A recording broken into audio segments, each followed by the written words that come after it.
ламинат бүткөн жер бар го, жана тепкич жактачы, ошонун бурчуна келип мындай темир угольник менен чаптап салдым. Карачы, сонун эле болуп калды. Клейге отуруп салдым. А могу угловой порогду кырбай салдым.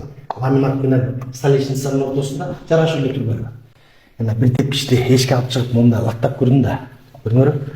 Айтканымдай эле өңү чыгып сочный болуп калды. Буну эме күн жылыганда эле эшик терезелерди ачып туруп лактабаса сасып экен го. Же мен арзан алып чыгып атамбы билбейм. Эми тепкичтин могу четиндеги плинтустарын жасаган атам. Могу кара угольникти, момундай ак угольникти алып көрдүм, момундай золотистый. Аш болбодубу?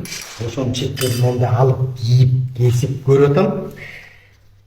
Момундай пластмаскасы деле бар экен. Кайсынысы жарашат, кайсынысы жарашпайт болуп экен деп издештирип атам да. Негизи үйдү салып атканда бир ошондой болуш керек.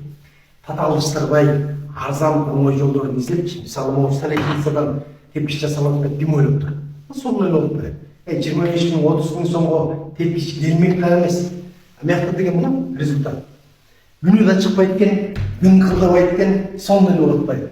Негизи татаалыштырбай, оңой жолдорун, арзан жолдорун издештирип эле жасаш керек.